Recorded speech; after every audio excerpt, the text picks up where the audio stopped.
Hello, hello, hello. Good morning. All right, Facebook is notifying a few people that we are getting ready to go live. So, good morning. Welcome in. Welcome in. I hope you guys are having a great start to your Friday. I'm going to tag a few people here so we all can come in and say hello. Come in and say hello. If you're watching live,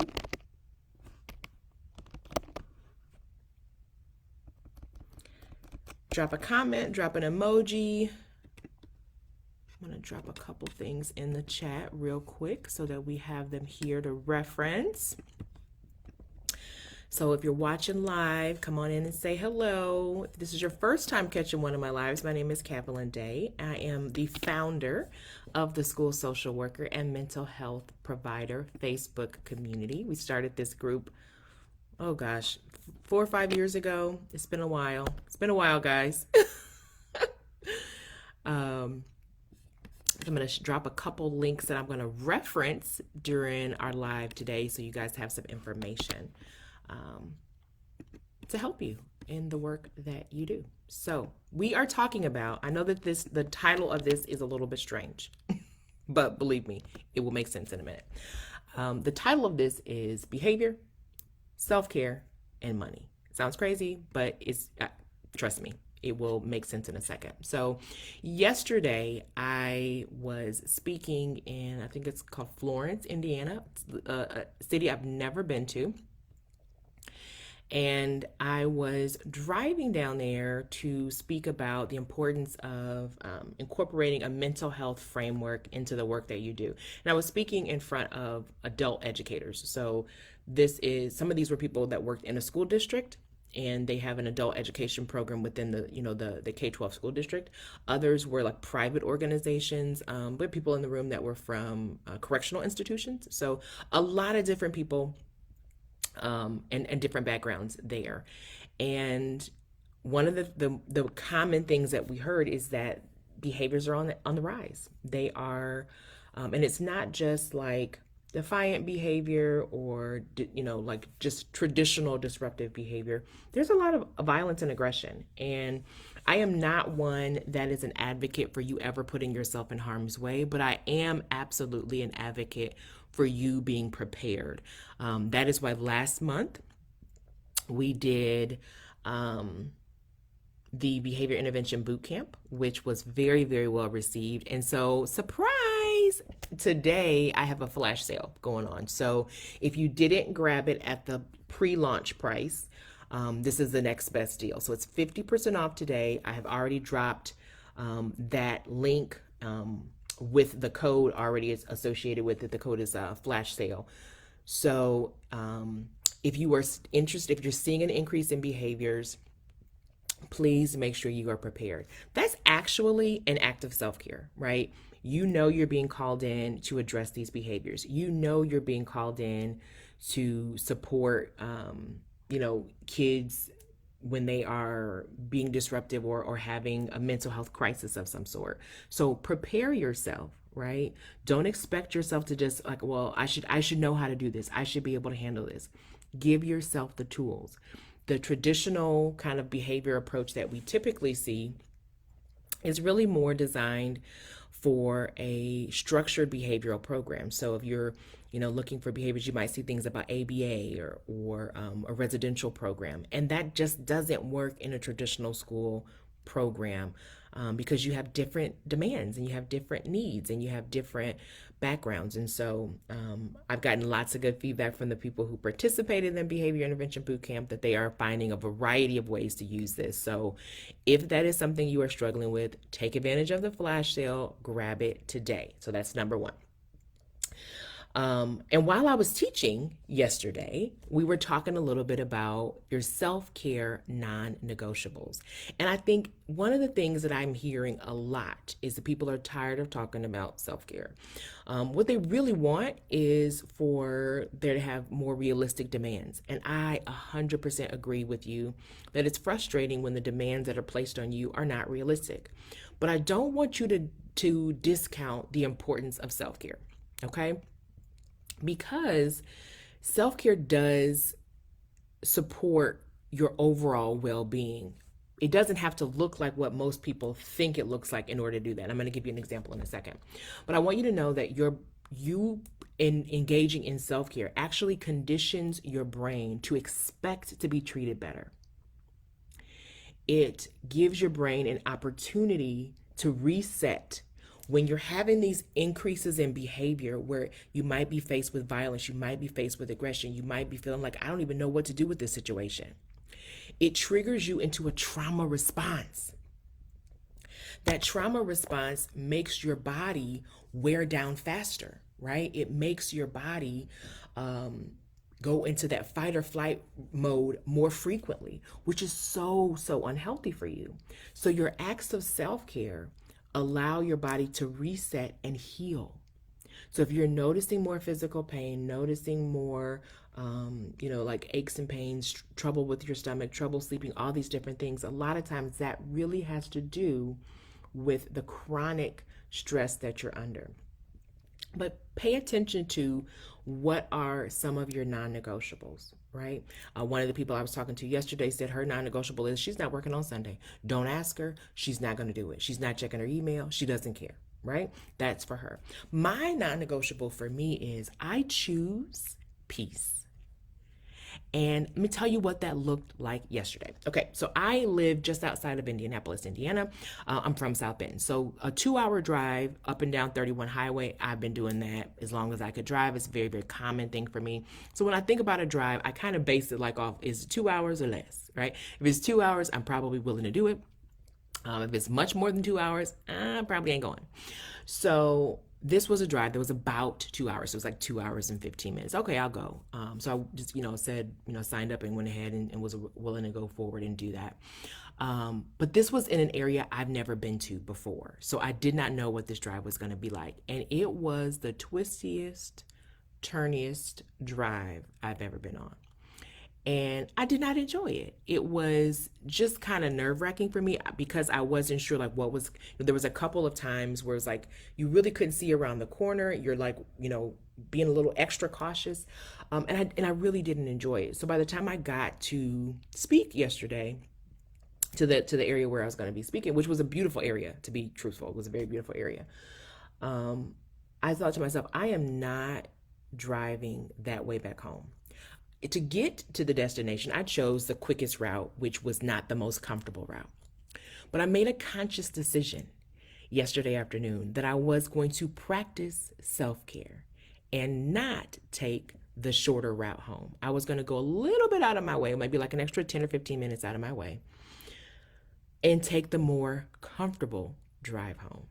And that was my act of self-care. Let me tell you why I did that. If you are stressed for an entire hour, your body is pumping cortisol to keep you ready for whatever risk may come up, right? Your body is doing that to support you. And if I would have been pumping full of cortisol for the whole 2 hours that I was driving home, it would have made it much more difficult for me to have a peaceful night of sleep last night, right? Because that cortisol has to wear out of my body. And I knew I wasn't going to get home until about 7:30 or 8 o'clock last night, which is way later than I like to be out. But if I'm still have all this cortisol pumping through my body at 7:30 or 8 o'clock at last night, I'm not going to be able to fall asleep until 10 or 11. And that means I'm not going to get a good night's sleep for today, right? So I made a conscious decision to take a little bit of a longer drive that was more comfortable for me because it allowed me to drive home without flushing my nervous system full of cortisol. So for me, self-care was taking the long way home. Now, how did I come up with that idea? This is something that I want you to say to yourself, because this is what we're talking about, like practice of self-care. Ask yourself this question: what do I need right now? What do I need right now? Now, for me, I wanted, since I don't enjoy driving and it's not my favorite thing to do, I wanted to make my drive, I need the best drive possible, right? Now, the best drive possible for me would have been somebody else driving me, but I didn't have that as an option. So since I didn't have that as an option, I thought, okay, well, what's the next best thing? If having somebody drive me would be the best thing ever. What's slightly better than that? Okay, well, having a more peaceful drive would be better than that. And so for me, even though it was technically a little bit of a longer drive, it felt shorter. It felt like I blinked and we were home, right? Because the drive was more peaceful. I was able to put on my soundtrack of my favorite songs, and I was able to look out at the sun getting ready to set and check at the clouds, and so it was a great, relaxing day. So for yourself, that's something you want to get into the habit of asking yourself, what do I need right now? Okay, and that will help you be better prepared to not trigger behaviors in other people, and also to be more relaxed and healthy for yourself. Now, my last point for this fabulous Friday morning, it's feeling so much like fall, y'all. I'm wearing my jacket and everything, is money. Let's talk a little bit about money. Now, right now, there are a couple of different grants available. And I wanted to, because I have the benefit of being a school counselor, like having that background, but also being a business owner. So I understand kind of how these two things intersect in terms of funding for your program. So I want to kind of give you this information. So earlier this year, there was federal funds allocated for youth mental health. Okay. If you're familiar with this, drop a comment and let me know. So these federally allocated funds go through SAMHSA, right? The Substance Abuse and Mental Health Services Administration, right? So they are the ones who will essentially facilitate these grants. And there's a couple that are available right now that still have time to apply, okay? And I'm going to drop a couple. So I have a couple links in here. I'm going to drop one more link in here so you have that as well. Okay. So the federal government allocates these grants. SAMHSA administers these grants, but they administer them to states to give to school districts. So it's a chain of command. Okay. Your state has to request these funds. Even though the money is there, your state actually has to request these funds. Your district has to request these funds from the state. Here's why this is important for you. You want to make sure that what you need is in that grant funding. When I tell you there are millions and millions of dollars right now available for youth mental health, and your district leaders, your building leaders might be strategizing what they think is most important. You want to make sure that you get your voice heard, right? You know what's necessary. You know what you want to see. So you want to make sure that you get your voice heard so that your needs are met and your students' needs are met. So now is a great time to reach out to your building level administrators, your district level administrators, and ask them, are they applying for these funds? And if so, make your pitch for what you want to see happen. Okay. And if this is something you're saying, like, I'm curious about this, but I'm not exactly sure how to do it, I'd like to do this, definitely. I think our office hours for October is on the 12th. We can definitely talk it through then. If you want to drop some comments here, I'm happy to give you some quick feedback in the group as well. You want to make sure that you are requesting what's necessary. Here's what I see all the time on this side of the equation, okay? Sometimes I'll get a district that'll ask me what my ideas are. And I usually have a pretty good idea of what might be necessary, but I always say we're going to start with the needs assessment to make sure that we have everything covered. But your district may not do that. Your district may just decide, somebody came and presented at the principal's meeting or the superintendent's meeting, and I like what they had to say, and I'm going to go with that. You want to make sure your voice is heard, okay? Right now, because there's all this funding available, I'm going to tell you what's going to happen. And if you're being around education any length of time and you've seen this happen in the past, drop a comment and let some of our newbies know. What tends to happen is when there's an increase in funding available, people will come out of the woodworks offering to provide services. During the pandemic, everybody and their grandpa was suddenly a diversity, equity, and inclusion specialist, right? You had never seen them at any conference before, never seen the book they wrote, nothing, but all of a sudden, all these companies are offering this service because they knew that there was funding available for it. What you're going to see is that there'll be new companies, new tech companies with mental health fronts offering all these apps and all these different things that they swear is going to help your students. Some of those might actually be helpful, but a lot of those are just looking to get as much money as they can because they know the federal government has put this money out there. And here's the thing, the federal government has to distribute this money this year. So this money has to be distributed out to the states, and so the states then have to decide what they're going to do with it. A lot of your states will ask for a letter of intent from your district, and they'll ask for some of the ideas about what you're going to include. And so you want to make sure that your ideas are there. Now, here's my little tip, especially when we're talking about grant funding. You want to be thinking about capacity and longevity so that you can create stability. Right? So what do you have the capacity to actually provide? How can you increase your capacity?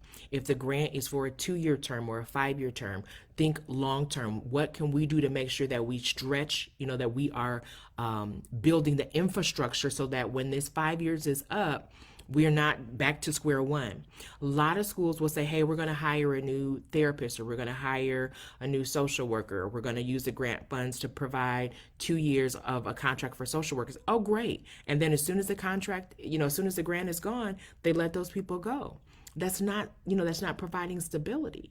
Right? That's a short-term solution, which sometimes short-term solutions are good, but what's your transition plan? Again, these are the kind of things that district leaders come to me and ask for my opinion on. That's what part of my consulting business. So if that's something that you want support with, definitely send your leaders to me. I'm happy to have that conversation. But if you want to kind of talk through what you might pitch or what you might request, that's the kind of thing we can definitely talk about in office hours as well, because I want you to feel confident to advocate for yourself. I know you advocate for your students, and this is also advocating for them as well. But we want to think not just advocating one-on-one, but advocating in that macro sense. Like, how can we make sure that the policies and the structures that are in place are really supporting the work that we want to do? So that is how behavior, self-care, and money all coincide. And I had all of these thoughts yesterday when I was, wrapping up my speaking engagement. And I talked to them a lot about how to create partnerships to make sure that you're, funding and, having a very stable mental health program in your different organizations. So there's lots and lots of funding available, and there's lots of resources available. But sometimes we are so deep in the forest, we can't really see all of the trees. And so getting a couple different perspectives can really help. And you guys have a perspective that your administrators and your district leaders absolutely need. So make sure that if they haven't requested this funding, that they talk to them and talk to your state boards of education as well, so that we can get this money into the hands where it needs to be so that the kids can actually get the resources and support that they need. So that's what we have for this quick live this Friday morning. Make sure that if you haven't already gotten your behavior intervention bootcamp, that you use that code that I've got in the comments, because that flash sale is only good for a couple of days. So you want to get it at the 50% off price, because it really will help you to feel more confident and calm and secure when you are supporting students who need that assistance with their behavior, especially with their mental health related behaviors as well. So hope you guys are having a great Friday. I'll check back in later to see if anybody dropped any questions in the comments, but let me know if you need anything else on any of these subjects, and I will be back talking to you guys soon. Have a great rest of your day.